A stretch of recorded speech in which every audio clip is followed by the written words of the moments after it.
milk bottles? Instead of, like, back in the day, how the milkman used to, like, drop already filled bottles at the doorstep, I collect your bottles already and I refill them out of my truck. So that one bottle, or however many bottles you may have, they stay your bottles until you smash them or whatever, if you get what I mean. I do, yeah. So, yeah, it just saves me from having to get a steriliser and, I guess, cleaning them myself as well. And that gives customer peace of mind because they've cleaned it themselves, so they know it's clean. Right, yeah, it's a nice intermediary idea, isn't it, Yep. from between now and the old days. But Yeah. where do you get your milk from? From a local dairy farm called Origin Earth. There's a company called Origin Earth out of Devrock that supplies me my milk. Bloody good. Good milk? They help. Yeah, definitely. But best in town, mate. And they helped me out heaps when I went to them with the idea a couple of years ago. They helped me out heaps. Just, jumping all through the loops and everything. So they're bloody good, Joni and Richard out there, yeah. Right, good on you. So what has been the response? What's the demand been like for these? Well, since this year, it's just got real busy because I've started doing 1 day a week doorstep deliveries. And so that's just started to take off real quick. When I first started, I was just doing hot spots, like parking up around town all week. And, so I'd park outside schools and at parks and near town and stuff all throughout the day. And you'd bring your bottles and fill them up there. But now I've started doing 1 day a week where I deliver to the doorsteps, and that's really gone boom, yeah. So I guess that's just bringing the old things back, I guess. Good on you, Luke. And so, but yeah, no, it's been bloody good, eh? keeps me off the streets, keeps me out of trouble. Well, it does, because you've been described as a change maker in the local rag. How did that feel? Yeah, I don't know about that one. I thought it'd be a troublemaker, not a change maker. Luke and Batterson from Barefoot Bottles Milk Truck, Hawke's Bay. Hey, best of luck, mate. And, no worries, mate. Cheers for that. Good luck for the small business. Bloody good. Cheers, bro. You have a good one, eh? Troublemaker turned change maker, Gunnar. Disruptor and innovator. Oh, I think may as well do something should be our new national slogan. He's fab. He's a national hero. I love him. Yeah. That's not a bad idea. I presume when he says everybody feels confident because they wash the bottles themselves that they're putting them in the dishwasher. Yes. I'm not sure you'd want to recommend anything less. May as well do something. But may as well do something. Some ad agency should actually trademark that. That's great. That could be a new... doing something is better than doing nothing. Doing something. It speaks to that idea, doesn't it, Simon, where if you have an idea when you least expect it, perhaps, and good on those who actually just go ahead and do it. Yep, that's right. Yeah. That's right. And it's what we love to think we are, and some of us, like Lucan, really are. Yeah. Big response to the teaching. I tell you what, Fiona says, I've been teaching for 20 plus years, significantly more behaviour issues now. In the last 3 years, many 12 to 13-year-olds referred to counselling for seriously low self-esteem and anxiety. None at all before that. In Fiona's view, social media can also be an issue for some. So we kind of turn back to full circle, and we end the show where we started with your social media, Gornars. I was just going to say, get rid of devices. And see how much their behaviour improves in the span of 10 minutes. That's totally going to happen. Yeah. Simon Wilson. Except not the radio, right? No, totally. The wireless stage, right? Gornars, Simon Tabar, thank you both for joining me. I'm Wallace Chapman. See you tomorrow at 3:45.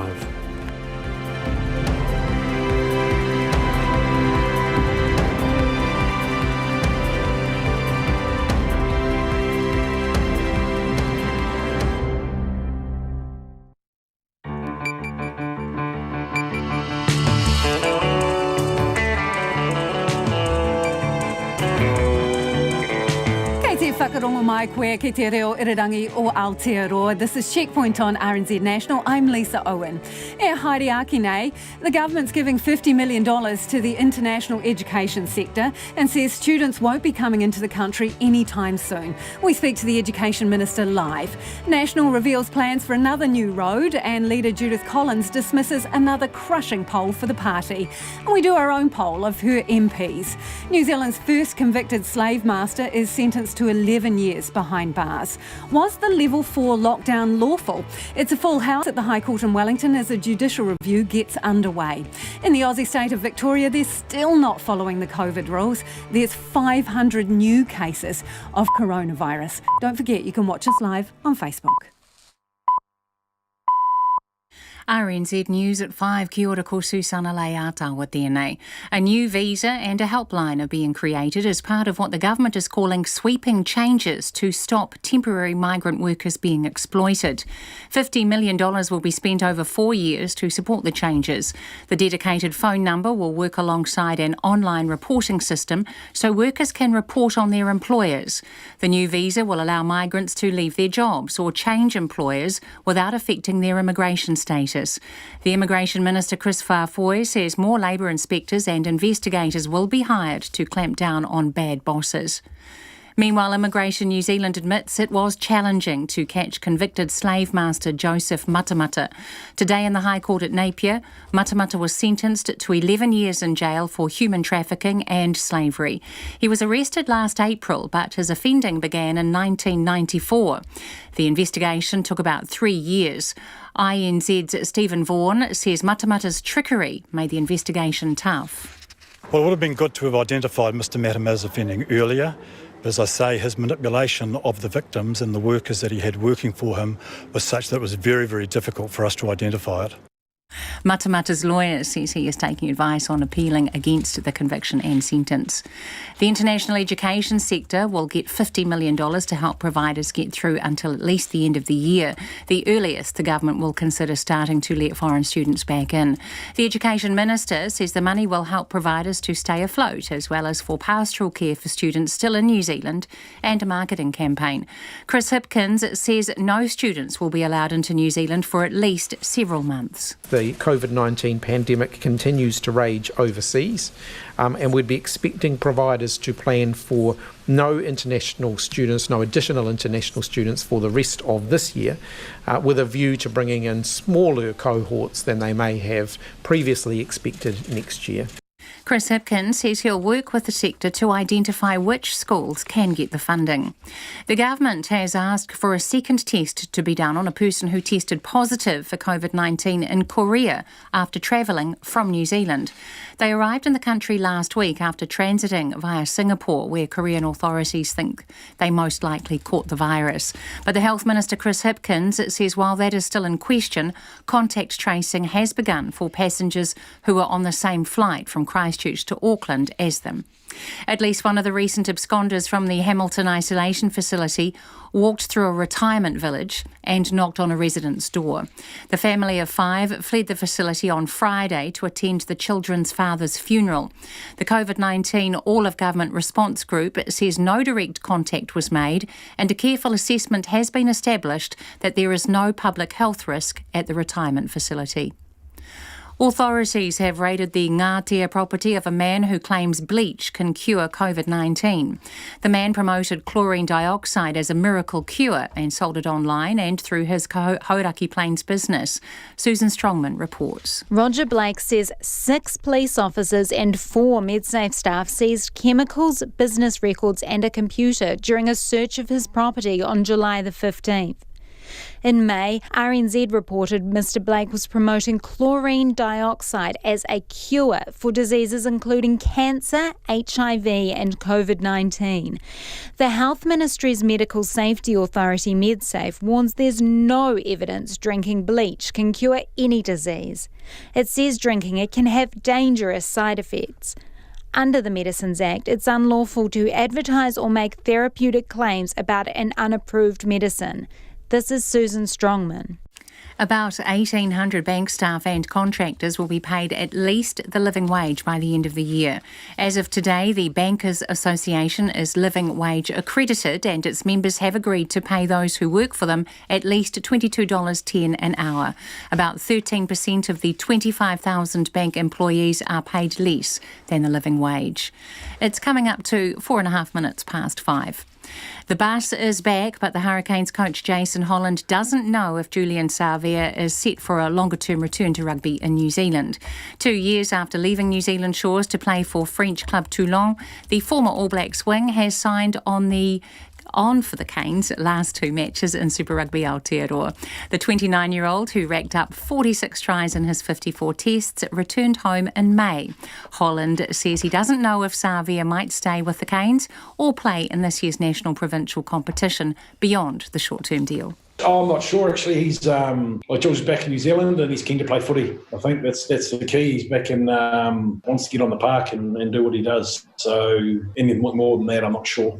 Jason Holland. The West Indies coach Phil Simmons has challenged his batsmen to get among the runs as they need to chase down an imposing 399-run target to win the third and deciding cricket test against England at Old Trafford in Manchester. The tourists have their backs to the wall and will resume on day 4 later tonight at 10 for 2 with the series level at 1-1. England pace bowler Stuart Broad has taken both of the second innings wickets to fall and is just one shy of picking up his 500th test wicket. And the Northern Mystics are looking to reclaim second spot on the ladder in the ANZ Premiership tonight when they face the bottom-placed Waikato Bay of Plenty Magic at the Auckland Netball Centre. That's the news. Tax is love. It's a sort of a Twitter joke and a bit of a riposte to the kind of far-right people who say that tax is theft. Too close to China. If you look at what the academics are saying, if you look at what our own spy agencies are saying, we are subject to foreign interference from that nation. Too angry to wear a mask. Then that's discrimination, and I can have you sued personally for discriminating against me as a woman. Always topical. Morning reports, weekdays on air and online. Now the short forecast from Met Service to midnight tomorrow. Northland, Auckland, Coromandel, Bay of Plenty and Gisborne. Cloudy periods, a few showers especially tomorrow. For the remainder of the North Island, fine with areas of morning frost or fog. Marlborough, Canterbury, Otago and Southland mainly fine. High cloud increasing tomorrow, areas of low cloud or fog affecting the Canterbury Plains at times. Nelson, Buller, Westland and Fiordland becoming cloudy from tonight. A few showers about Golden Bay and south of the glaciers tomorrow. Chatham Islands, cloudy periods and a shower or two. RNZ National, it's coming up to 7 minutes past 5. Thanks, Susanna. This is Checkpoint and I'm Lisa Owen. National leader Judith Collins was on a mission to put the bruising News Harbour Reid research poll behind her today. She was in campaign mode in Palmerston North, speaking to the public and re-announcing National's plans to fast-track a rural ring road. Ms Collins has dismissed the poll, which saw her party on a dismal 25%, as rogue and out of step with what she's hearing from voters on the ground. Political reporter Yvette McCullough filed this report from Palmerston North. Hi everybody, sorry for interrupting you with your food. Judith Collins on a charm offensive at a luncheon at the Manawatu golf course. Working the room, posing for photos and even signing copies of her book. Thank you very much. We're very lucky to get it. Ms Collins clearly ready to put last night's poll and the last few weeks behind her. Well, it's only been, they say a week's a long time in politics. My word. Well, we've had to clean a bit of house, which had to be done, and I'm very pleased to be doing it at this end of the election campaign rather than the other end. Today, Ms Collins was focused on selling the vision of a government in waiting, ready to deliver when it comes to the economy. So we have a bunch of people in government who simply think that they'll just sit there and everyone will go and vote for them. Well, no, they're not. No one here is going to think it's okay just to sit around saying, look at me, look at me. You actually want people who get stuff done. For many in the room, Ms Collins was the big draw card. Oh, we're going to see our new leader. Big fan of Judith and the party. And I'm very thinking that with Judith were very good hands. And like National's leadership, they're shrugging off last night's poll. I don't really have a lot of faith in polls, especially at this stage. It doesn't seem possible that the gap is widening. I just can't see it. Well, I think they'll do much better than the poll that was there this morning.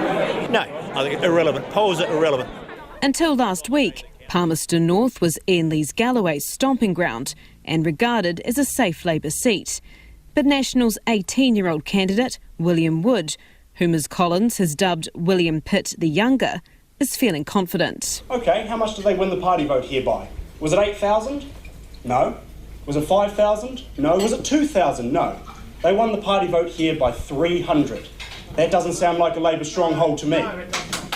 Across town, Judith Collins announced that National would fast-track the Palmerston North Rural Ring Road, a recommitment to a 2017 campaign pledge. Ms Collins was keen to steer questions from media back to transport, rather than last night's disastrous poll. I wouldn't say it's a rogue poll unless I felt very strongly it's a rogue poll. We're here to talk about the people of New Zealand, and what they really want to know about is they'd like to get their ring road sorted. She says she's not worried about bad polls becoming a self-fulfilling prophecy. What we saw at the luncheon today, that is the sort of response we're getting all over the country, and it's just electorate. So I know it is simply not accurate. Prime Minister Jacinda Ardern also not reading too much into last night's poll. I always keep a healthy scepticism generally, but I would still like to think the trend that we're seeing is general support for what the government is doing in our COVID response and recovery. Ms Collins says National's internal polling has the party sitting closer to 40%. And while she won't reveal the exact numbers publicly, she says she will share it with her caucus tomorrow. From Palmerston North for Checkpoint, Yvette McCullough. And the government has announced a $51 million recovery plan for international education providers to help cushion the blow dealt by COVID-19. The sector's been crying out for help because it's missing out on the lucrative dollars from international students. Some $20 million will be invested in state and state-integrated schools for the remainder of the year. $10 million for private training establishments and $10 million to develop new products and services. The Education Minister, Chris Hipkins, joins me now from our Parliament studio. Good evening, Minister. So $50 million, it sounds like a lot of money, but this is a $5 billion industry. So how much difference will that money make? Look, we've been very clear all along. We cannot save every job in international education, as we cannot save every job in tourism and other sectors that have been affected by COVID-19. This is helping to cushion the blow. It's helping to gear the sector up for a recovery and for a transformation. The international education in the future, I think, is going to look different to the way it's looked pre-COVID-19. So then if you can't save every job, as you say, what are you hearing about potential closures and job losses? Look, I think there's no doubt that there are parts of the sector that are going to have to make some difficult adjustments, and we know the private training establishment part of the sector is really struggling, particularly in English language schools and so on. We do want to make sure that we maintain a base level of capability there. Some of those PTEs will go into hibernation. We want to be able to support them to do that so that when we can bring international students back into the country, we can help them to liven up again when we're in the position to do that. What percentage do you reckon are going to have to go into hibernation? Look, I wouldn't put a number on that. We know that there'll be some tough adjustments for the sector. We know that it's not going to be, an easy path for them. So we want to be able to support them to do that. But we also want to provide the opportunity for them to take other opportunities that are in front of them. So, for example, English language schools, we're giving them extra funding so that they can work with refugee communities here in New Zealand to provide that English as a second language training that at the moment we're short of. So we are trying to be creative in helping them to get through this very difficult period. So basically, has COVID shown us that the model for the industry based around international students is fatally flawed? Not necessarily. I mean, we were bringing in, at a peak, 117,000 international students a year. Now, clearly, when we've got border restrictions in place and we're managing sort of 5,000 to 6,000 people in managed isolation at any given time, the whole way the sector operates is going to have to change because we're not going to be able to bring in the tens of thousands of people that would typically come in at the beginning of an academic year. But have we become overly reliant on them, Minister? Sorry, have we become overly reliant on those students, though? I think that to some extent it has prompted a good hard look at what we're doing in international education. I've always maintained the position since I became Minister of Education that we shouldn't see international students as cash cows for our education system. They add a lot to New Zealand. That's not just about the money they bring in and their fee revenue and so on. They also bring in a cultural exchange, an academic exchange, and a whole lot of other things that are good for New Zealand. But we don't want to have a large proportion of our providers reliant, more or less solely on international education and international students. So let's look at some of the specifics. 20 million to go to pastoral care. That's going to state and integrated schools. Is that about keeping students here over the summer break so you don't lose even more who might decide to return home? Now, what we recognise for the school sector in particular, where they're often dealing with pretty tight margins, they don't have a lot of cash sitting in the bank to weather the storm, that they will have some international students still in New Zealand, but they might not have all of the international students that they'd budgeted for. So they're going to be under financial pressure. And in order to make sure they're doing a good job for the international students that are still here, we've got to provide some support, recognising that they're not going to be generating the sort of revenue from international students that they might have otherwise been. Okay, so this remote learning model, obviously you're putting some more money into that. Will it have the same prestige? Will it have the same attraction? People want to go to a country, have the experience, when they just go to another country who will have them?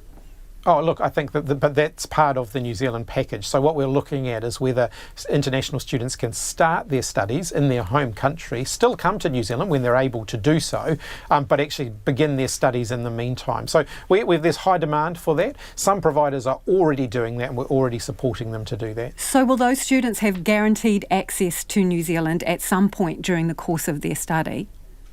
Well, look, one of the things that we're working through with the sector is when we're in a position to start bringing international students in, what should be the prioritisation system for that? What should be the priority criteria? We haven't reached any final decisions on that yet. It's one that I'm meeting with the international education sector as a whole again tonight via Zoom. And so we're keeping that dialogue open, but that's one of the things we want their feedback on. So, Minister, how would we decide?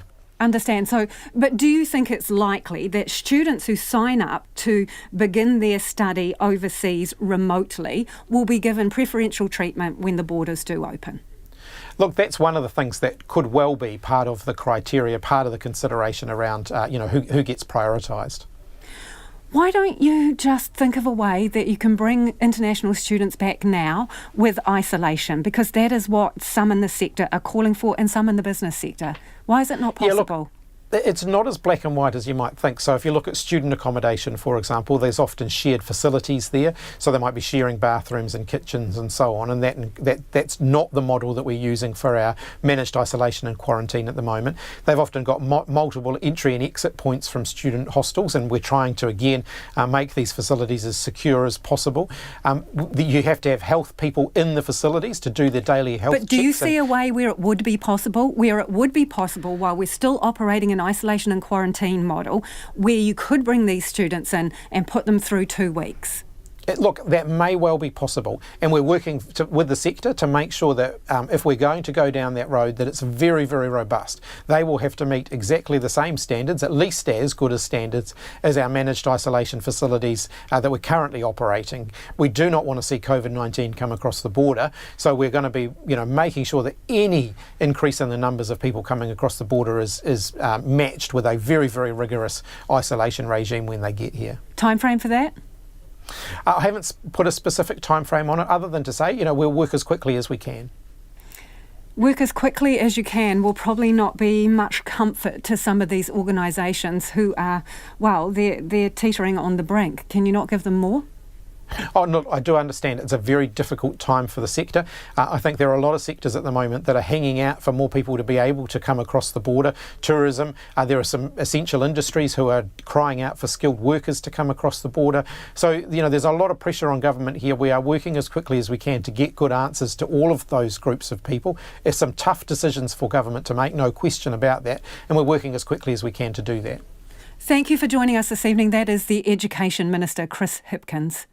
He has shattered our dreams, just one of the harrowing victim impact statements read out today as New Zealand's first convicted slave master was sentenced to 11 years in prison. 66-year-old Samoan chief Joseph Onga Matamata was found guilty in March of 10 charges of human trafficking and 13 charges of dealing in slaves. Our video journalist Logan Church was at the High Court in Napier and he filed this report. Matamata sat motionless as the sentence was handed down. 11 years in prison, no minimum non-parole period. Crown Prosecutor Clayton Walker says the whole case has shed light on a grim reality of modern New Zealand.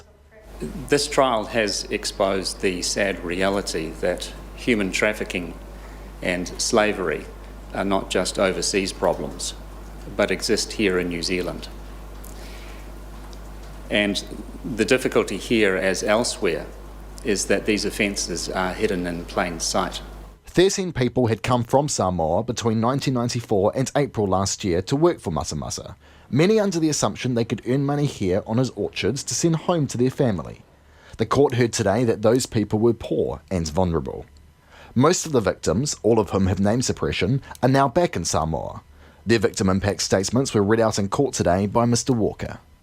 My whole family and a lot of people in my village knew that I was going to New Zealand and were just as excited as me for the opportunity that I had been given and what this opportunity would mean for us all. But when I got back, I was totally ashamed and felt guilty that I didn't have anything to show for the time I had spent in New Zealand. He has shattered our dreams. Victims were forced to work long days, sometimes up to 14 hours a day in his fields, sometimes by torchlight. Their movements were controlled as well as contacts with their families back home. All of this for no regular pay, only the hope that one day they and their families might see some money. Another victim spoke of the abuse suffered at the hands of Matamata. Often when I was getting hidings from Onga, I would cry and I would think of my parents back in Samoa. My parents wouldn't have treated us the same way. Some of the victims were deported. All bar 3 had come on 3-month visitor visas that Matamata organised and paid for, but quickly became overstayers.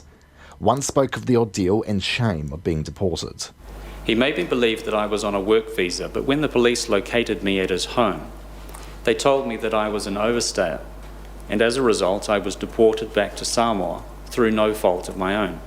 In her sentencing remarks, Justice Helen Cull says Matamata abused the chiefly position of matai, one that commands great respect in Samoan culture. While it may be part of the Samoan culture for people in certain circumstances to work unpaid for the collective benefit of the extended family, that was not the basis on which you offered the victims work in New Zealand, nor is it the basis on which they accepted your offer or what actually occurred. The facts remained that you abused your position of matai and the trust that was placed in you by the victims and their families. Matamata also has to pay reparations of $183,000. Outside court, Immigration New Zealand's Stephen Vaughan welcomed the sentence.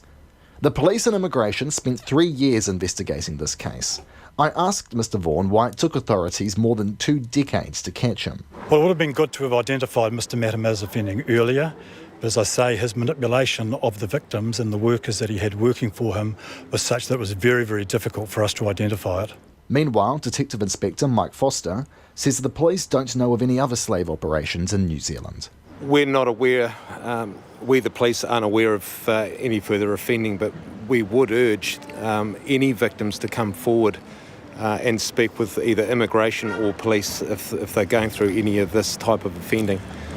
Defence lawyer Roger Phillips says Matamata is disappointed about today's sentencing. A decision as to whether he will appeal is yet to be made. In Napier for Checkpoint, Logan Church. It is 23 minutes past 5 and you're with Checkpoint on RNZ National. As always, we're very keen to hear from you. Let us know what you think about the funding for the international education sector, $50 million there. Should we let those overseas students back into the country? How do we set up isolation facilities if we're going to do that? Also, what do you make of Nationals flagging fortunes in the latest political poll? You can get in touch via text 2101, tweet us at Checkpoint RNZ, or send us an email, checkpoint@rnz.co.nz. The government has asked South Korea to do a second COVID-19 test on a person who tested positive after arriving from New Zealand last week. The person arrived last week after transiting via Singapore. The Korean government says they think the person most likely caught COVID in Singapore. But the Minister of Health, Chris Hipkins, says they can't be certain. So the Ministry of Health has started contact tracing here as well. We will contact trace everybody who was on the domestic flight that the person concerned took between Auckland and Christchurch. We'll do all of the relevant contact tracing at the border, and we're working with South Korea to obtain the information that we need to do other contact tracing in New Zealand, simply as a precaution. A New Zealand traveller tested positive in Malaysia at the start of the month, but that turned out to be a false positive. The Prime Minister, Jacinda Ardern, says the government wants to keep an open mind about the cause. We're also aware that the individual in question did spend, before returning to New Zealand, did spend several months in the United States until mid-March. Of course, we have had cases where people have had COVID in the past and still shown signs of that sometime thereafter. So there's a number of other possible explanations here, but a precautionary approach has been taken. The Ministry of Health says the person had no symptoms. The public gallery was packed for the first day of a judicial review about whether the country was put into level 4 lockdown lawfully. The lawyer, Andrew Barrodale, is bringing a judicial review case against the Director General of Health, Ashley Bloomfield, saying he exceeded his powers when the country was put into lockdown. Hamish Cardwell was in the High Court in Wellington and filed this report. On the 23rd of March, the Prime Minister Jacinda Ardern emerged from a cabinet meeting to deliver a historic message to the nation. Effective immediately, we will move to alert level 3 nationwide. After 48 hours, the time required to ensure essential services are in place, we will move to level 4. These decisions will place the most significant restrictions on New Zealanders' movements in modern history. This is not a decision taken lightly, but it is our best chance to slow the virus and to save lives.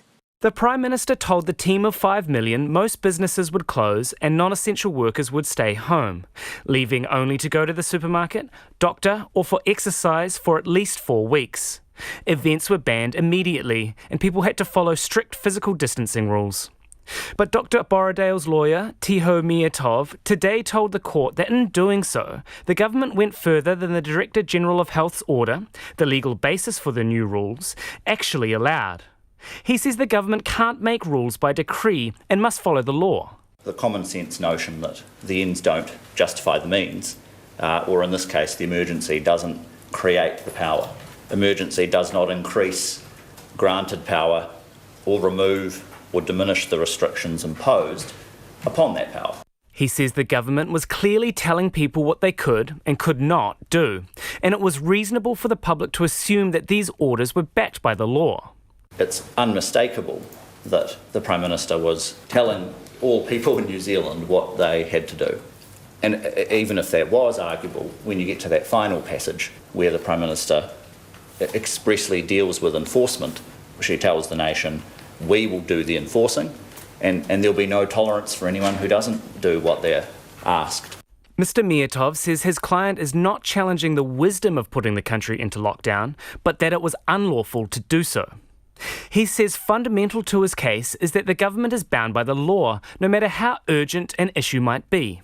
The underpinning to each of his causes of action is steeped in some pretty basic but critically important principles. Parliamentary sovereignty, the idea that no matter how well-meaning or how necessary the measures or urgent the measures, the government, like every person, is ruled by the law as set out by Parliament.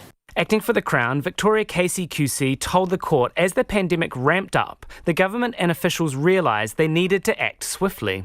But she says the actions taken were lawful. They relied on available powers under the Health Act and the Civil Defence Emergency Management Act to deal with an extraordinary problem.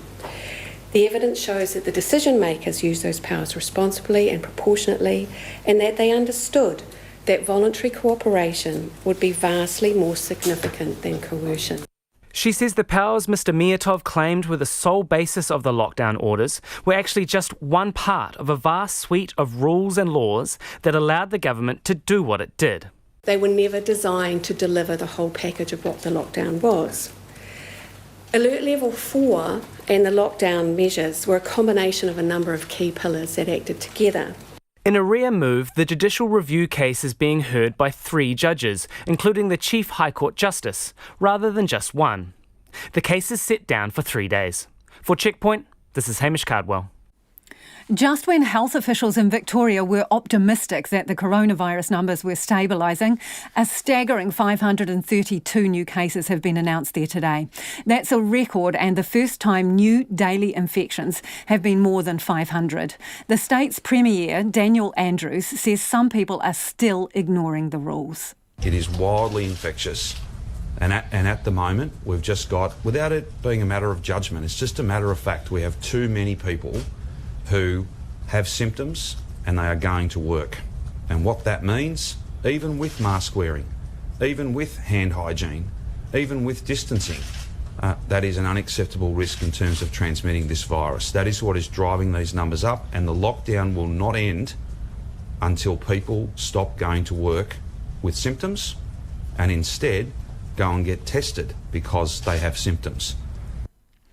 There's also an escalating crisis in Victoria's aged care homes. There are now more than 600 active cases in these facilities.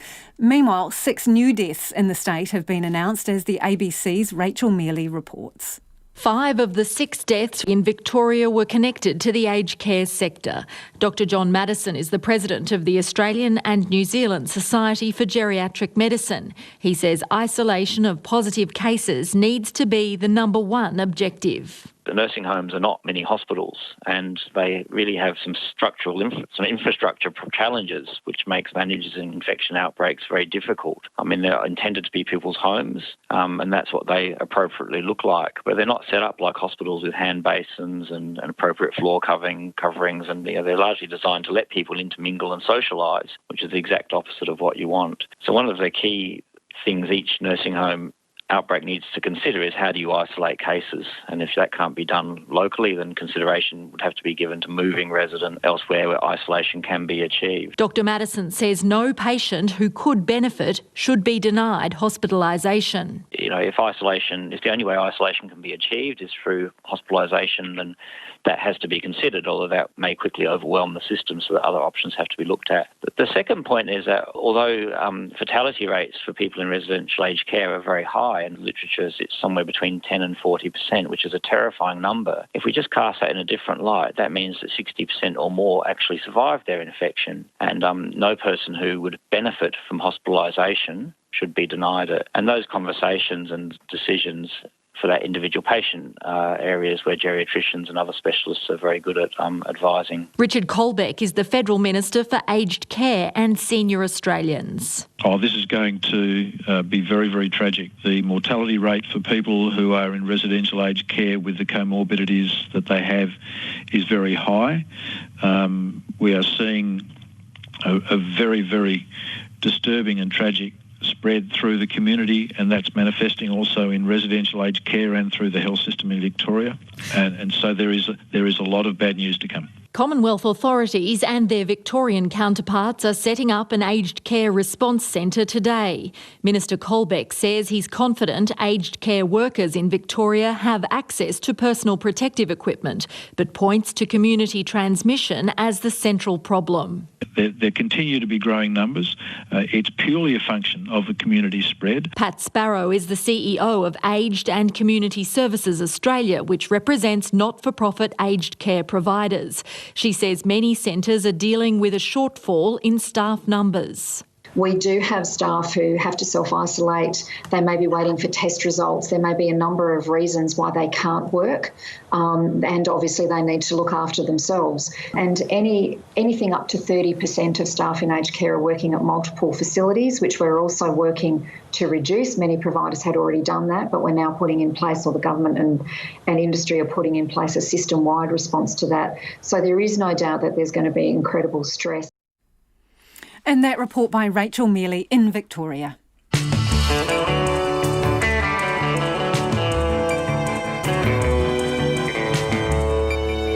Coming up on Checkpoint on RNZ National, Fiordland businesses say they're facing up to 40% unemployment. The fight to stop an international company taking 1 billion litres of water a year from a Bay of Plenty aquifer goes to the High Court. And the UK's order of a 2-week self-isolation period for anyone arriving home from Spain comes into force. We would love your feedback on that latest Reid Research poll, which puts National at 25%. Do get in touch. You can text us on 2101. You can tweet us at checkpointrnz or email checkpoint@rnz.co.nz. Also get in touch about that new education spending, 50 million going into international education. But right now, it's time for the headlines with Susanna. The government is setting up a new visa and helpline as part of sweeping changes to prevent the exploitation of temporary migrant workers. The new visa will allow migrants to leave a job without affecting their immigration status, as well as an online system and phone line for reporting bad practice by employers. The lawyer for convicted slave master Joseph Matamata is taking advice on appealing against the conviction and sentence. Today in the High Court at Napier, Matamata was sentenced to 11 years in jail for human trafficking and slavery for offences dating back to 1994. Some international education providers will get part of a new $50 million fund to help them get through until at least the end of the year. The Education Minister Chris Hipkins says the money will not only help providers to stay afloat, but also fund pastoral care for students still here. He says it's unlikely any new foreign students will be allowed in this year. The government has asked for a second test on a person who tested positive for COVID-19 in South Korea after travelling there from New Zealand last week. They had transited via Singapore, where it's believed they probably caught the virus. However, contact tracing has begun for passengers who were on the same Christchurch to Auckland flight before they left for South Korea. The lawyer representing Ngatiawa in its bid to overturn a major water bottling consent has told the High Court the impact of plastic waste should have been considered. The iwi is challenging the Bay of Plenty Regional Council's decision to grant Cresswell New Zealand Limited consent to extract 1 billion litres of water a year from the Aiwati aquifer. The Electoral Commission's plans for the September 19th election include physical distancing and hand sanitising at voting booths, as well as a lot more booths than usual. It's also doing contingency planning for such scenarios as a national COVID outbreak or a regional lockdown. Those are the latest news headlines from RNZ National. Our next news and weather update is at 6. Thanks, Susanna. If you're just joining us, this is Checkpoint and I'm Lisa Owen, and it's time now for the business news with Nicholas Poynton. Nicholas, let's start with Genesis Energy, and it's sounding a warning over calls to make the country 100% renewable energy. I can only assume it's on the back of the government announcing this plan to look at a massive dam. Correct, yeah, that's right, that $30 million business study. So the project has been put up as a way to sort of get, provide electricity in those dry seasons or dry years. But Genesis is questioning the value of such a scheme because of the exorbitantly high costs associated with constructing the dam and for what they say is very little gain. The chief executive of Genesis, Mark England, says the remaining emissions in the electricity sector is actually relatively low. They account for about 4% of the country's emissions. And he says the industry is already underway to becoming 100% renewable. He says, given that tackling emissions is a huge priority for this government and for future governments going forward, he reckons a lot more could actually be achieved if we looked at reducing the carbon footprint for the whole economy. So not just focusing on one sector. A good place to start, he says, would be electrifying the car fleet. That accounts for about 21 to 22% of the country's emissions. The other would be maybe electrify those industries that rely on industrial heat. So I'm thinking of like your coal burners, Fonterra, for example. Who is phasing out, but... Yeah. Exactly. So, those burners can be electrified, but there actually are significant barriers when it comes to actually upgrading the total system so you can electrify them. So they're saying that, Genesis is saying that instead of maybe taking this quite, what they say is a narrow focus, we could actually probably get more bang for our buck when it comes to investing and reducing emissions by focusing on maybe, the economy at large. And coming off the back of this announcement, they said today, Genesis's share price actually fell 1.4% to $2.88 a share. Okay, interesting. Court of Appeal, there is a hearing there, and this relates to the failed construction firm Mainzeal. It's just got underway. Is this to do with the directors, Nicholas? Yeah, so quick recap. This is to do with the directors of the failed construction company Mainzeal. Among them is the former Prime Minister Dame Jenny Shipley. So this company went bust back in 2013. They owed its creditors $110 million. Last year they were in court. The liquidators actually took them to court, and the High Court ruled last year that the company's directors were reckless for continuing to trade while the country was insolvent for about 9 years.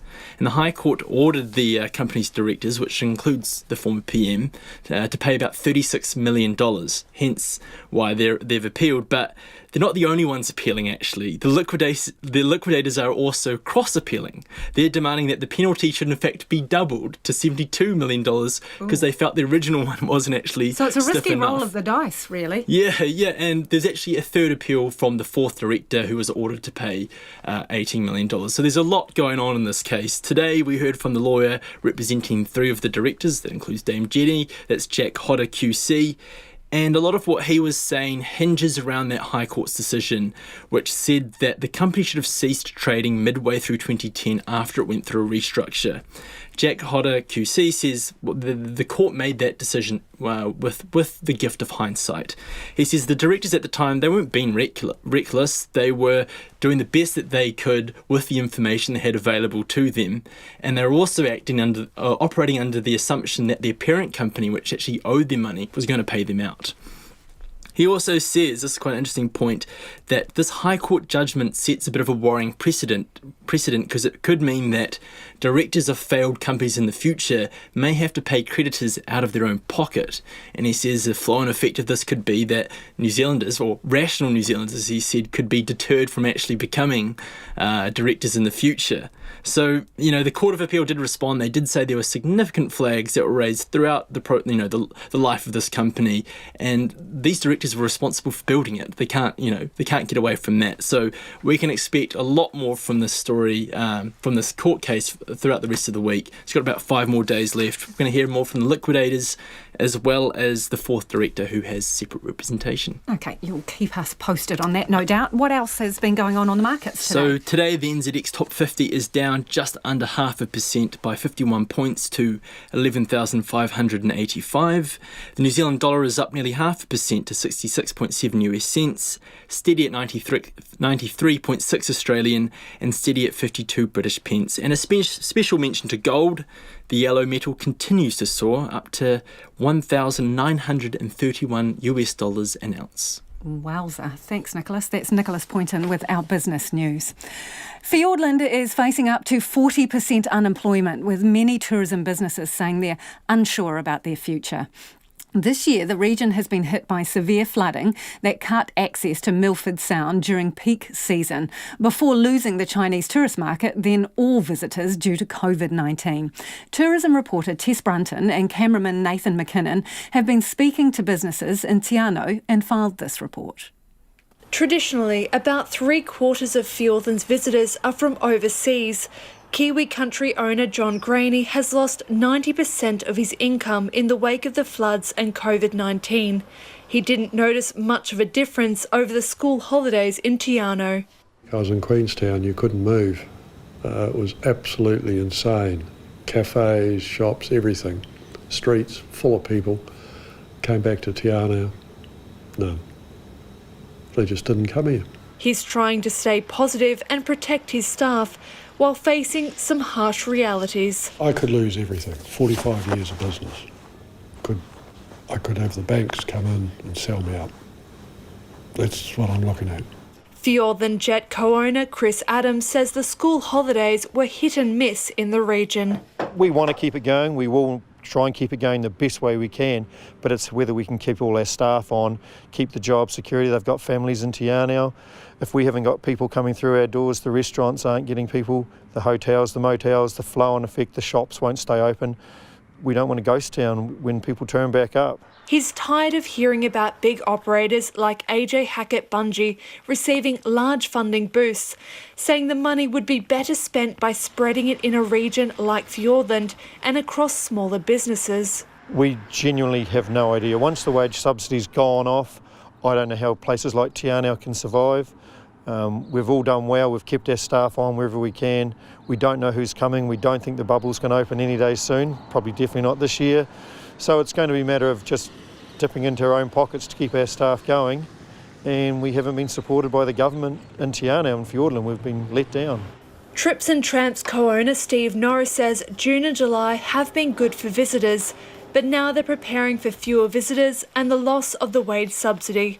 The subsidy has been a saving grace for many businesses, but the government isn't planning to extend it again, and most in Te Anau will see it run out next month. A town like Te Anau is used to being quiet in the winter, So the real reality is going to hit October onwards. You know, like 95% of our business is international in the summer months.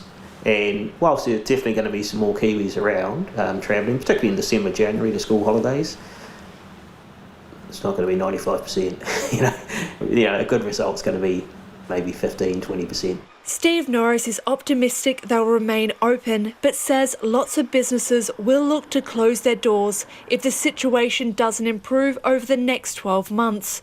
The summer ahead, you know, would be great if some borders open. But in a year's time, if there have been no borders open and no sign of any borders opening in the 6 to 9 months ahead, that's when it's going to turn to tears. Destination Fiordland is expecting the region will have similar visitor numbers over the school holidays as previous years.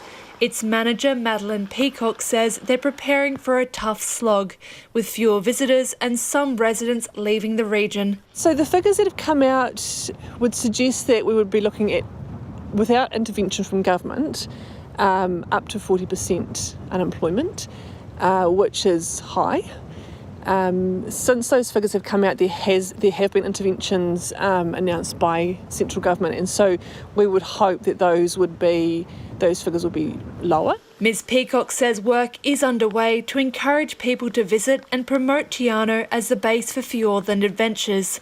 She says reopening the flood-damaged Milford and Routeburn tracks will also make a big difference. In May, the government announced $13.7 million from the budget would go towards repairing and opening them up this summer.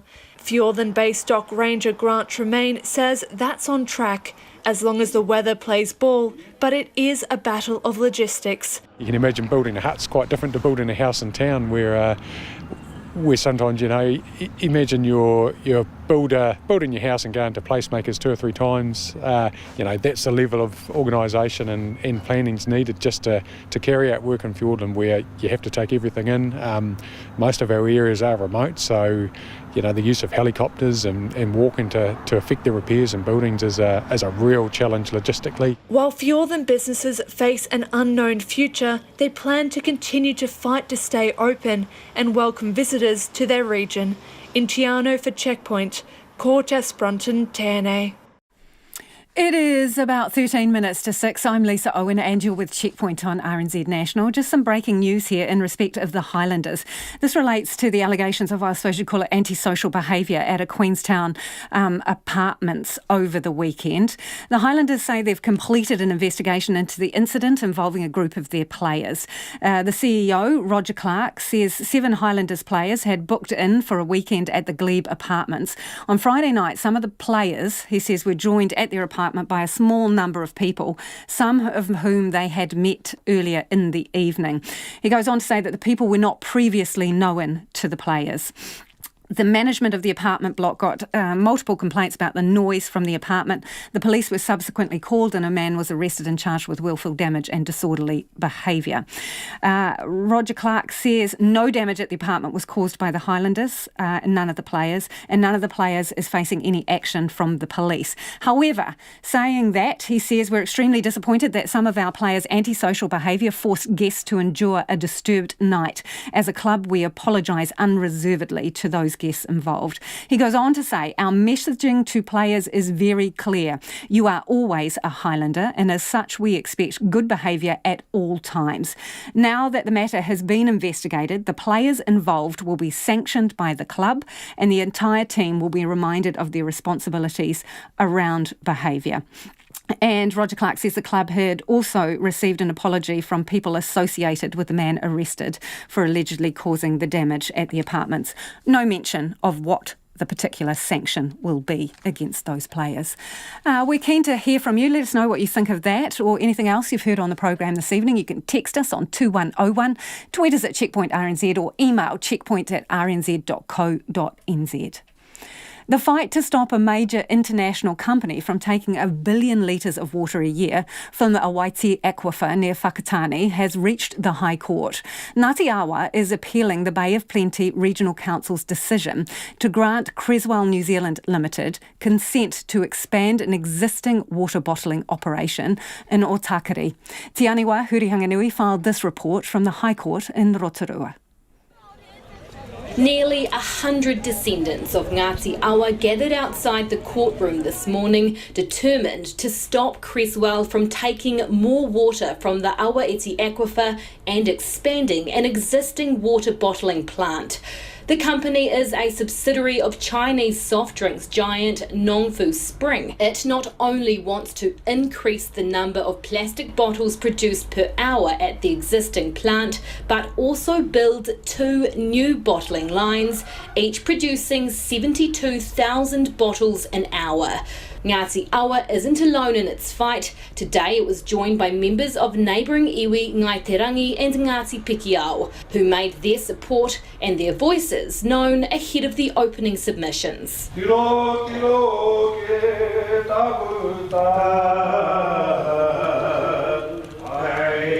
previous attempt by Ngāti Awa to challenge the council's decision was dismissed by the Environment Court last year.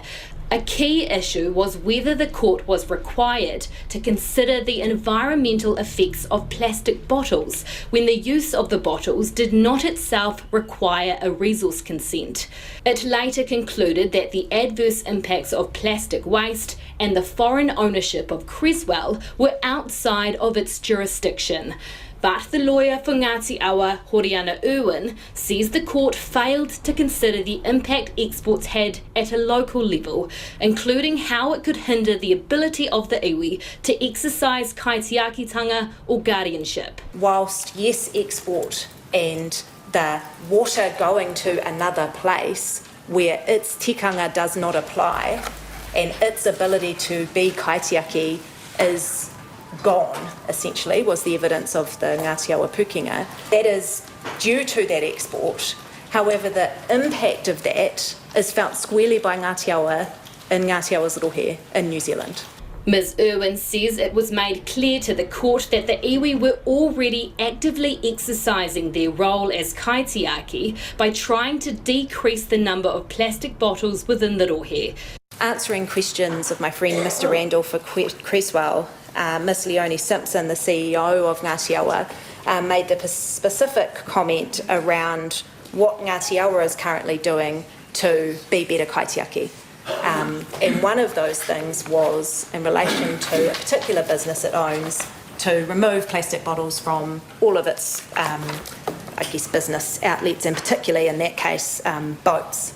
She says because the Environment Court decided early on that it didn't have the jurisdiction to consider aspects of the end use of the water, including the impact of plastic waste, this had flow-on effects to the way the court assessed other areas of the resource consent. Noting that it couldn't consider particular effects of end use and therefore constrained itself in that regard, had a flow-on effect to how it viewed the planning framework, whether or not it was complete, and whether it needed to go back to part 2. The Ngāti Pikiao Environmental Society also appeared at the High Court today to support the appeal.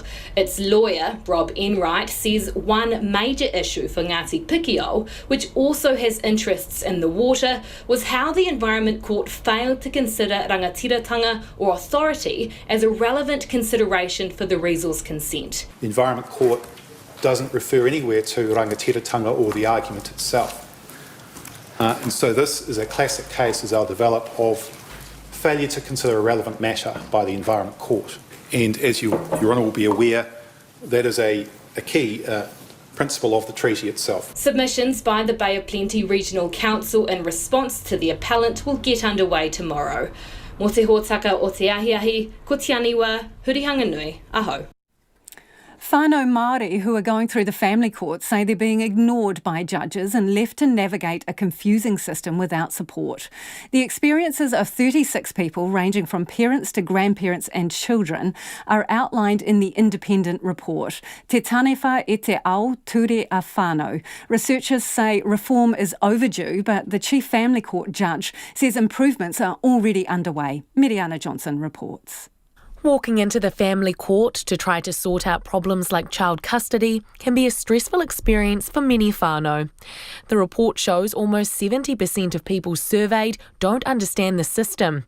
One whānau member was quoted as saying, "We were so broken and destroyed by then. It would have helped if things had been explained and what's going to happen and what's going on. We just couldn't work anything out. 72% did not feel included in the decision-making. One person quoted in the report explains how the judge completely dismissed their whānau when they wanted to speak. I put my hand up to say something and the judge said, "Can we hurry up with this? I haven't had lunch." I had my pop with me. He said, "Excuse me, Your Honour." The judge just said that the next court date is court's adjourned. He then got up and walked out. I just started crying. He just ignored us and took no notice whatsoever. Lead author of the report and a researcher at Whakauai, Dr Amohia Bolton, says the findings are nothing new, but hearing from the affected families is. We've had many reports since the 80s pointing out issues with the care and protection system, but what is new with this report is that it's the views of the families themselves, and it's Māori families and it's non-Māori families. So irrespective, both Māori and non-Māori found that this family court system was broken and not working for them. One of the recommendations of the report is that court hearings be held on Saturday in order to allow more whānau to be able to attend. But report co-author Tania Williams-Blythe says it's about much more. When they think about doing things differently, it can't just be, oh yes, we'll set up a Saturday court, yes, you can bring the grandparents or the extended whānau, but the extended whānau can't speak. Now, if that's where we're heading to, then that's not reform, that's just a continuation. Ms Blythe says the family court must not only implement small changes, like letting whānau speak in court, but also look at more radical solutions. She cited the way the district court has set up alternative therapeutic specialist courts, like Te Pai Oranga, for people with drug and alcohol addictions. The family court itself, while it's supposed to be a therapeutic court, isn't, and nor has it turned its mind to how could they best serve the community that they were designed to serve. And they haven't really turned their mind to that. In a statement, the principal family court judge, Jacqueline Morin, says the court is determined to improve the experience for the vulnerable and disadvantaged. She highlights recent measures, including ensuring all without notice applications to remove children from their families are referred to a local judge so other options can be explored and whānau can speak in person. She says the court's judges are required to be culturally competent, and 6 of the 13 new appointments are Māori who speak te reo.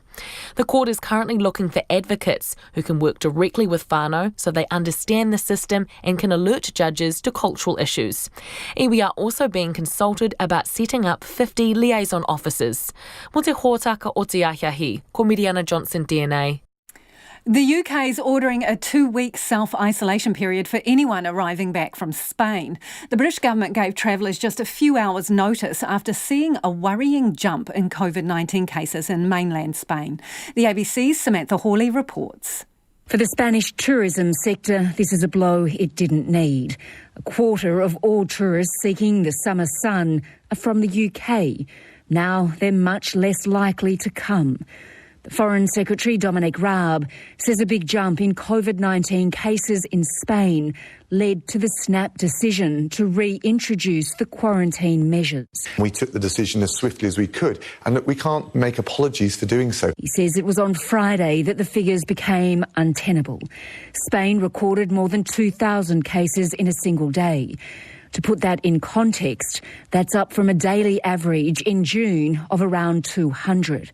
In the past fortnight, there's been a tripling in case numbers across the mainland. We must be able to take swift, decisive action, particularly in relation to localised or internationally in relation to Spain, a particular country, where we see we must take action. Otherwise, we risk reinfection into the UK, potentially a second wave here, and then another lockdown. Travellers were given just 6 hours' notice before the restrictions came into force. Some scrambled to get back. I understand why they did it. I think it's very important to stop the spread, but it is really annoying that there's been absolutely no warning. I've had this flight booked for weeks, and last night they suddenly said you have to quarantine and there's nothing I can do. Spain isn't happy.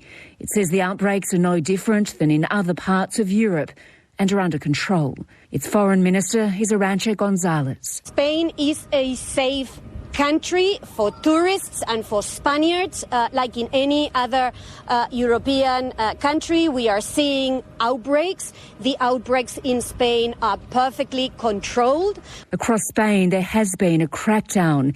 In Barcelona, for instance, nightclubs have been ordered to close for 15 days. Half of those that are COVID positive in Spain are asymptomatic, which gives a very clear indication of the huge efforts that all the regions in Spain are undertaking to test for COVID. There's been an uptick in the infection rates in France and Germany too. And across Europe, nations are desperate to avoid the feared second wave and second lockdowns. And that is the ABC's Samantha Hawley with that report. And after 6 o'clock, Checkpoint has conducted its own straw poll of national MPs to see what they think of that Reid research number, 25%.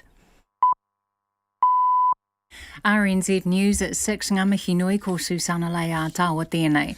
A new visa and a helpline are being created as part of what the government is calling sweeping changes to stop temporary migrant workers being exploited.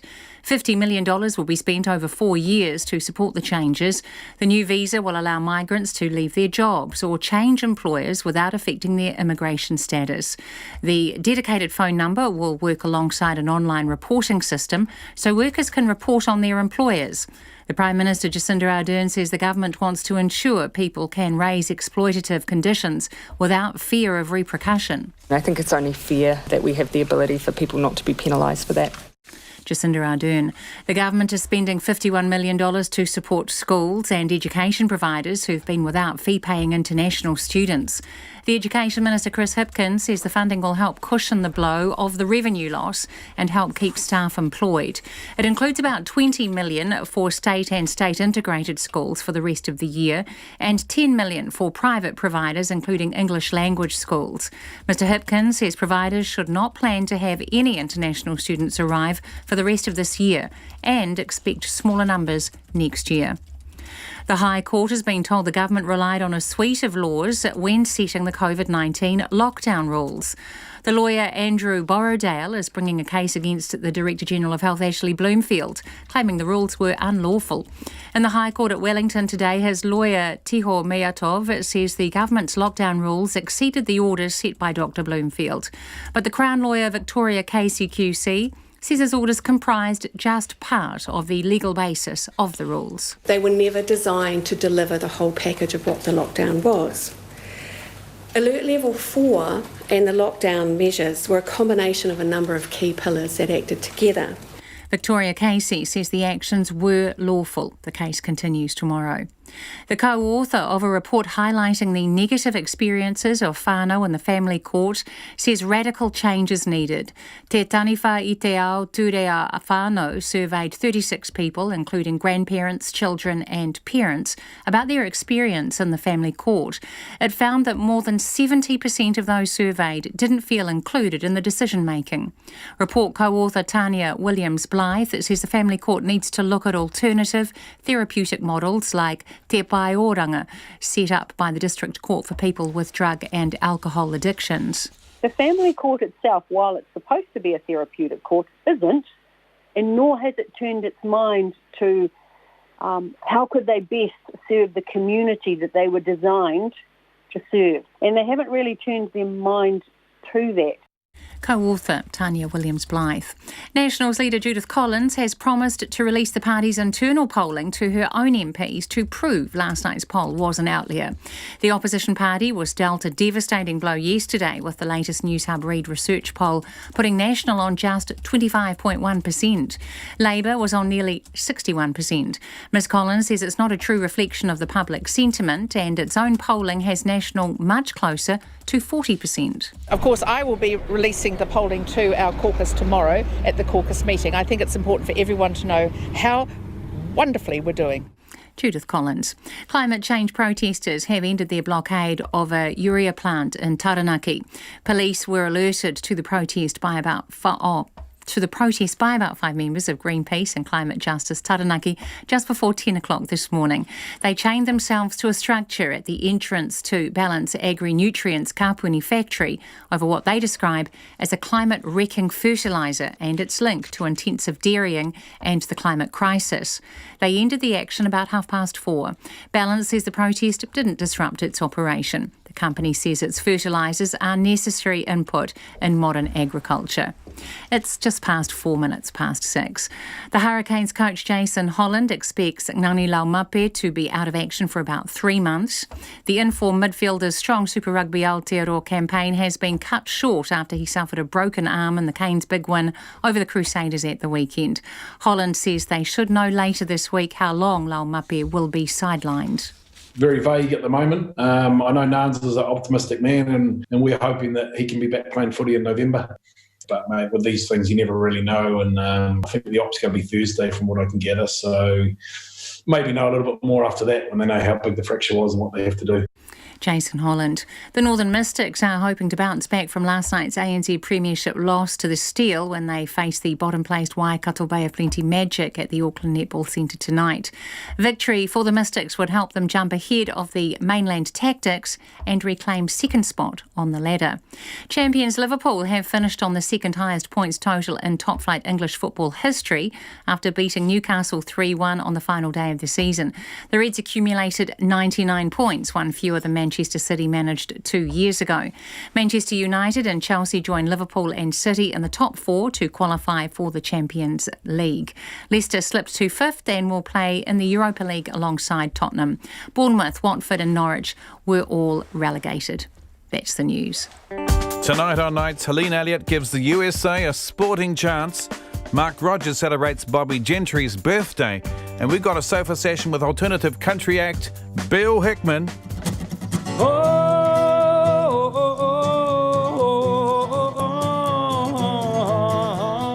That's Nights with me, Brian Crump, after the news at 7. Lying on my back at Victoria Hospital, I've got all I need, warmth and food. On RNZ National. Now the short forecast from Met Service to midnight. Tomorrow, Northland, Auckland, Coromandel, Bay of Plenty and Gisborne. Cloudy periods, a few showers, especially tomorrow. For the remainder of the North Island, fine weather with areas of morning frost or fog. Marlborough, Canterbury, Otago and Southland, mainly fine, high cloud. Increasing tomorrow and areas of low cloud or fog affecting the Canterbury Plains at times. Nelson, Buller, Westland and Fiordland becoming cloudy from tonight with a few showers about Golden Bay and south of the glaciers tomorrow. Chatham Islands, cloudy periods and a shower or two. RNZ National, it's coming up to 7 minutes past 6. Thanks, Susanna. Sorry about the rustling in the background. I needed to get a tissue. Thought I was going to sneeze during the weather. Anyway, welcome back. This is Checkpoint. I'm Lisa Owen, and a large chunk of National Party MPs could be looking for work after September 19th based on a current poll result. If the election was today, the so-called team of 55 could lose about 23 players. The latest News Hub Reid research poll has National on about 25% and Labour on around 60%. Judith Collins sits at 14.6% as preferred Prime Minister, miles behind Jacinda Ardern on 62%. Remember, things started to fall apart for National earlier this year when Simon Bridges was rolled after 2 polls put the party's support at 30% or less. Bridges' preferred Prime Minister numbers dropped to 5% or lower. Under Todd Muller's short-lived leadership, National bounced back to about 38%. Now another nosedive. So are National MPs worried?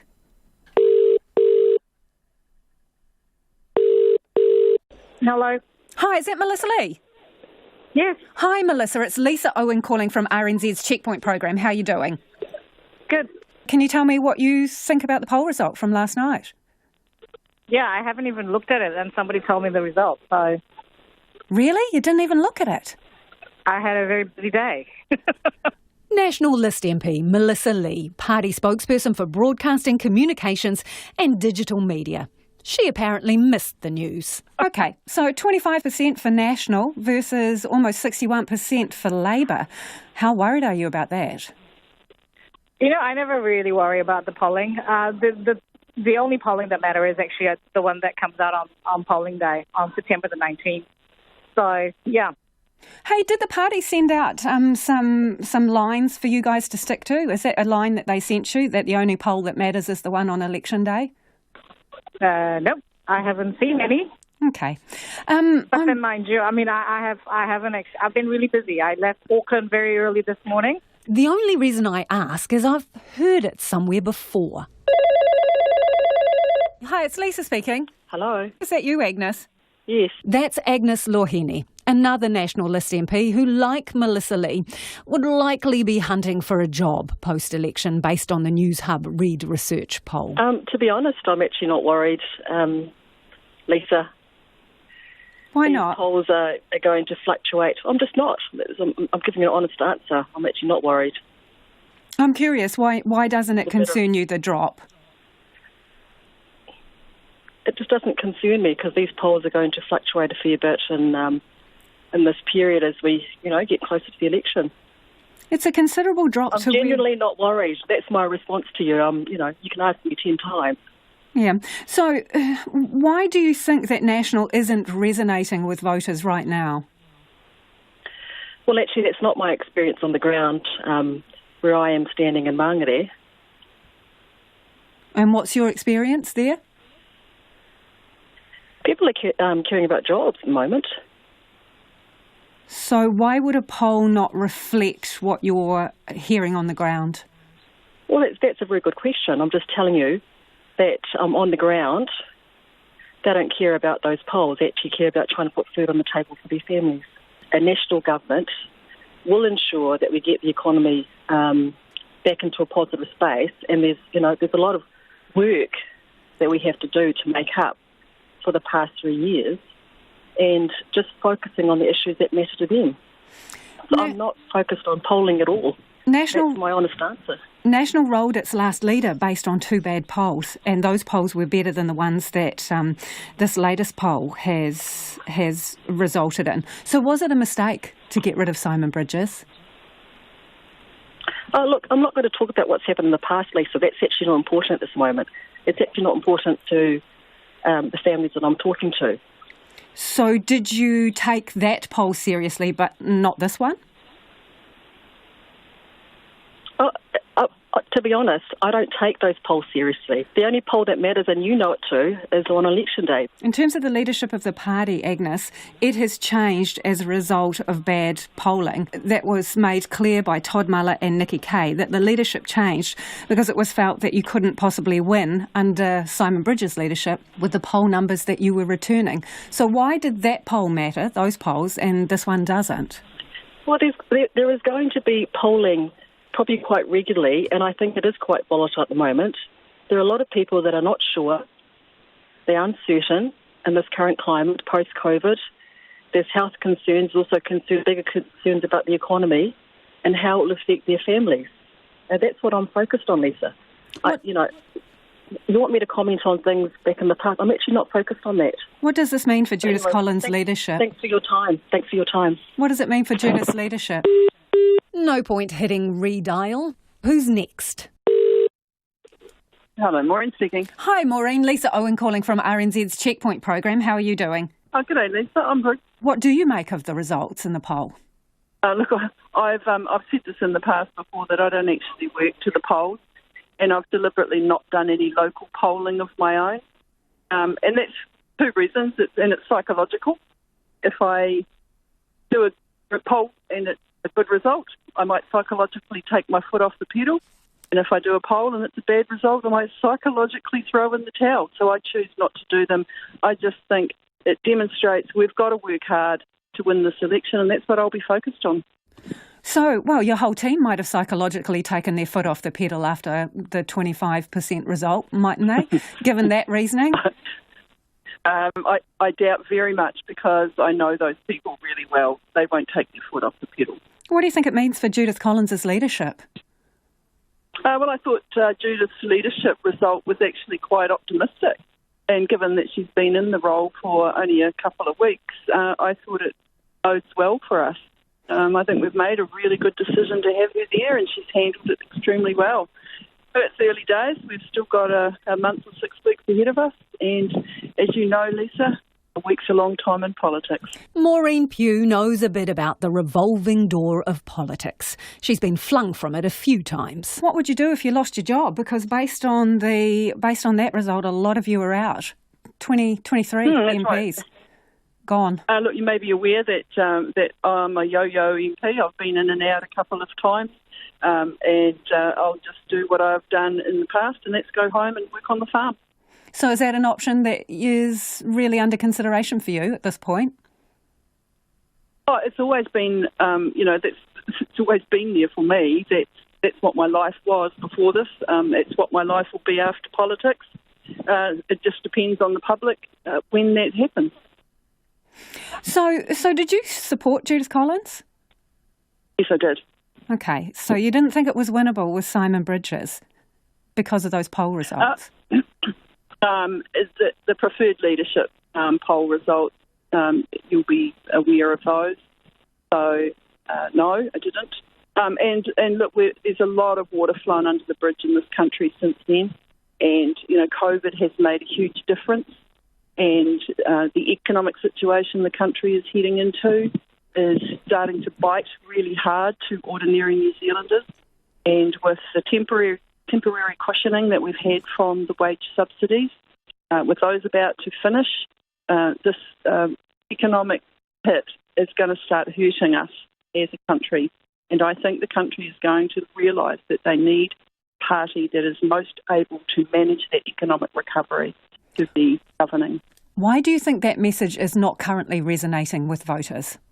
Look, I can't answer that. We've got other poll results that we'll be looking at tomorrow. Oh, so what are they showing you, Maureen? What are they showing you?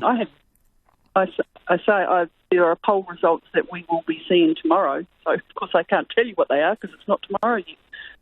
So internal polling will be shared with caucus, will it? I understand so. We were aware 3 weeks ago that there would be another round due. And, of course, we've only got 2 more caucuses before the House rises. So I am anticipating that we'll see something tomorrow. If it's not tomorrow, it'll be next Tuesday. And so how often is the party polling at the moment? Look, you'd have to talk to Jerry Brownlee about that. I don't know because I don't manage those things. Speaking of Jerry, how well do you think he's going as campaign manager? Oh, Jerry's good. He's really good. He's got his finger on the pulse. And, of course, he resonates really well with grassroots New Zealanders. I know he's really popular on the West Coast and in Tasman. And, I think they've made a really good, strong start as a leadership team.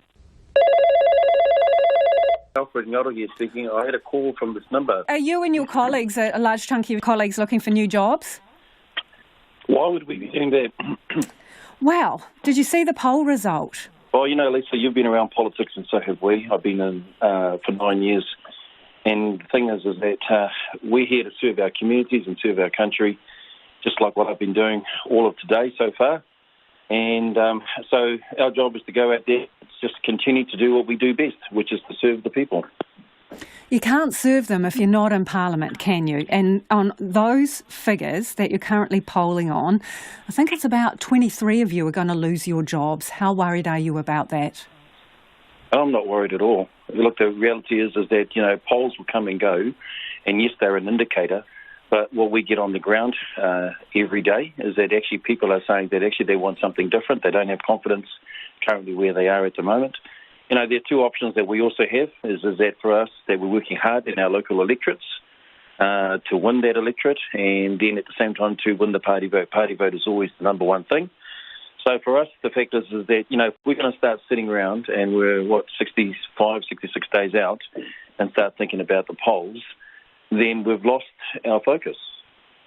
So did you lose your focus when you used the polls to get rid of Simon Bridges? Did you lose your focus then too? Well, I didn't use those polls myself, as you know, Lisa. You say that polls reflect a direction, and the direction has been very clear since February. It's downward, isn't it? You can't argue with that, can you? Oh, look, I think the fact is that when we came out of COVID, Like I said, it was unfortunate that we had to go through a situation where we had to change the leadership. That doesn't help. And when everyone was down, right, that didn't show stability for us. Labor's not down though, and you guys are markedly down, and it's the trend. It's even if you don't accept this poll, the overall trend is one that is tracking downwards to the territory you can't form a government.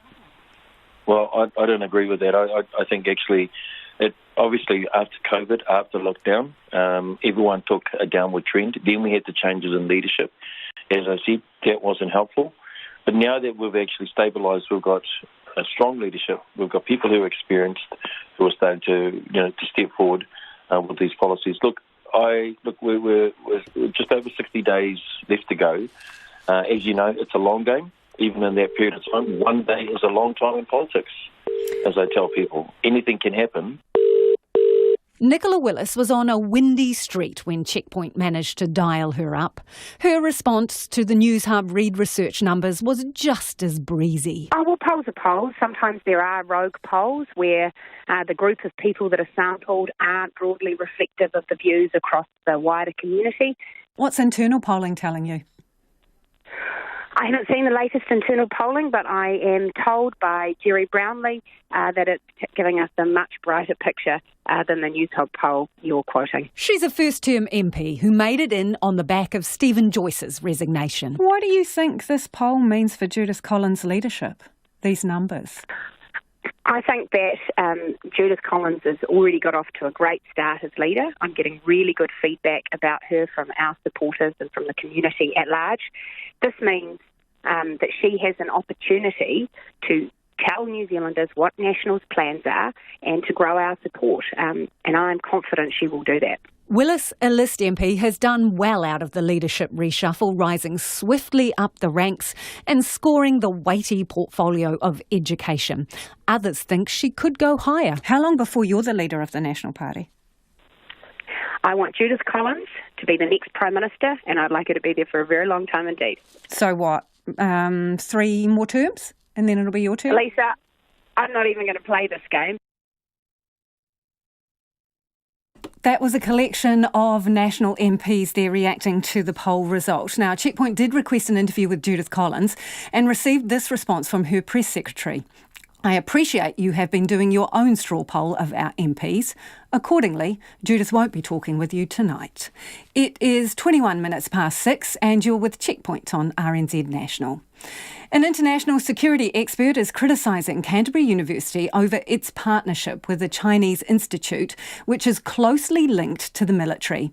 In 2018, the university signed an agreement with Harbin Institute of Technology to collaborate on teaching and research.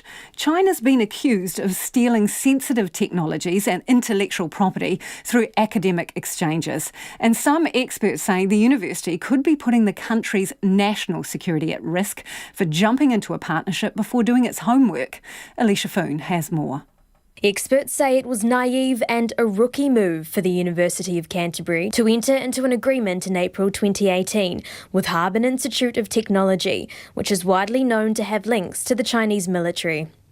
Canterbury University's Deputy Vice-Chancellor Professor Ian Wright says no inquiries about HIT's defence links were made at the time, but says New Zealand's university sector has been increasingly aware of the sensitivity of some specific areas of research and technology. International security analyst Dr. Paul Buchanan says he was struck by the lack of due diligence from Canterbury University leaders. To broach the subject of a partnership in hard sciences with a university that is known for its relationship with the Chinese military is naive at best and deeply cynical at worst. The Chinese Communist Party uses educational relationships and liaisons as a means of conducting intelligence operations to include the subject of intellectual property theft.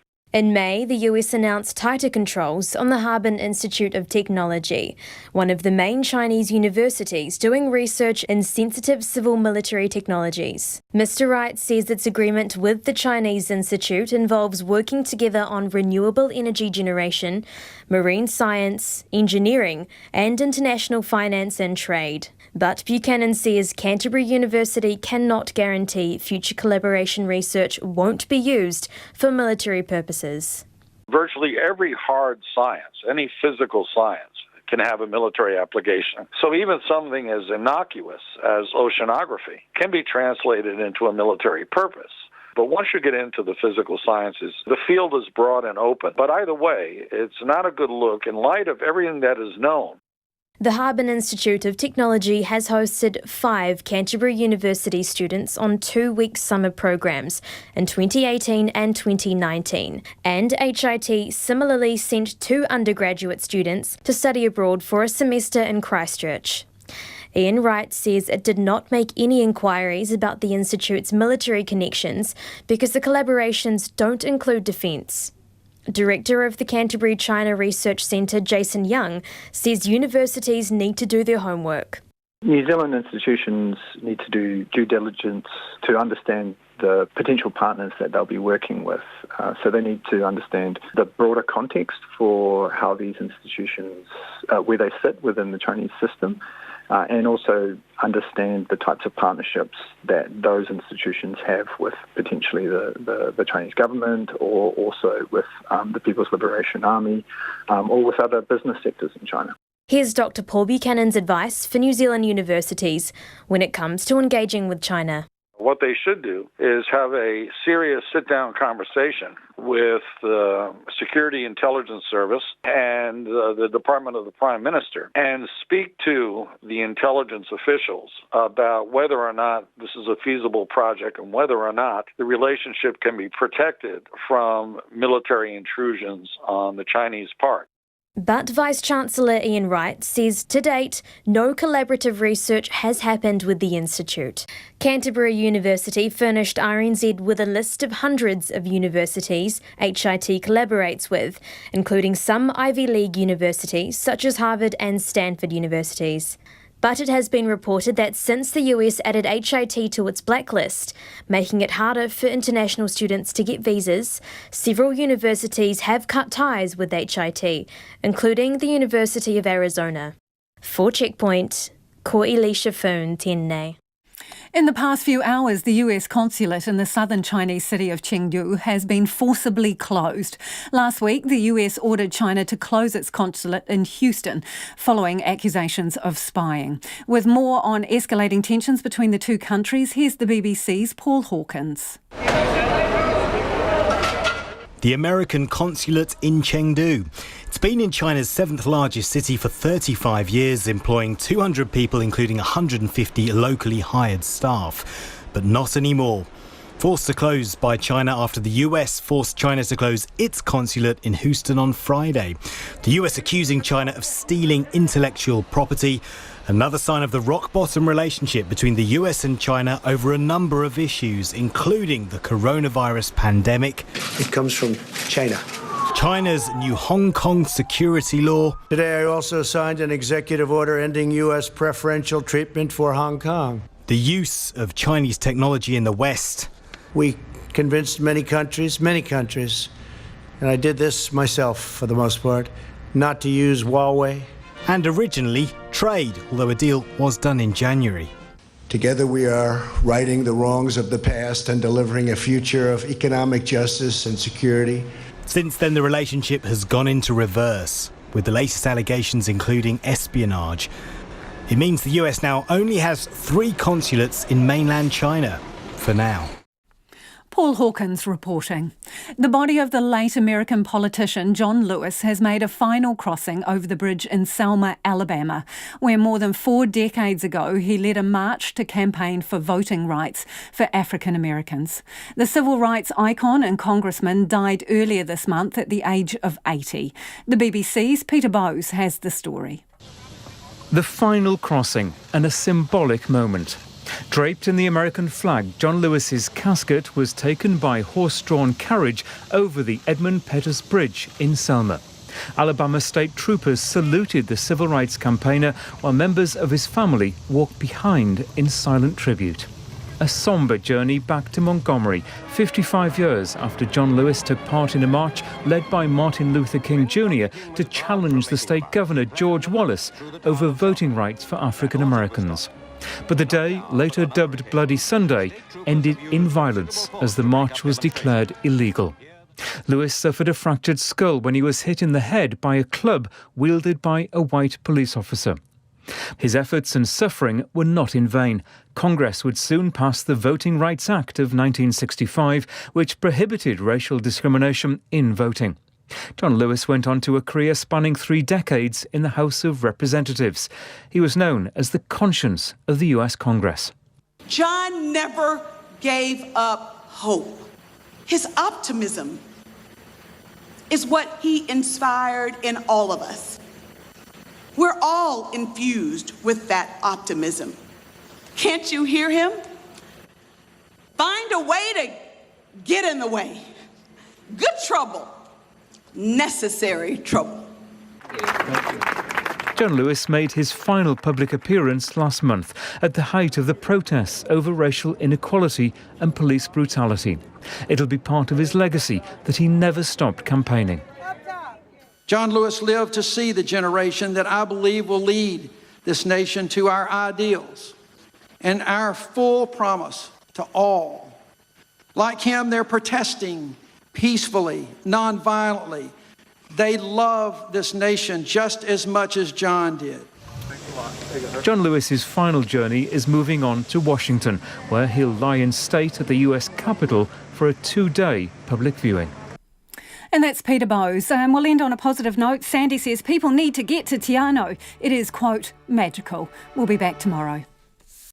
RNZ News headlines at 6:30. Jacinda Ardern says a new visa means migrant workers will be able to change jobs or employers without affecting their immigration status. A new $51 million fund for schools and English language providers aims to help them cope with a drastic fall in fee-paying foreign students. Judith Collins says she will show her MPs the party's internal polling to prove a poll showing National on 25% was an outlier.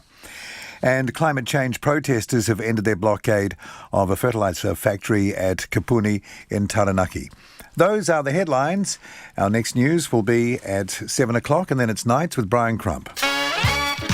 Hi, this is comedian and depressed alcoholic James Nokise, Eating Fried Chicken in the Shower, a podcast about headspace and happiness from my safe space, The Shower with Fried Chicken. This week, international comedy superstar Rose Matafeo. I honestly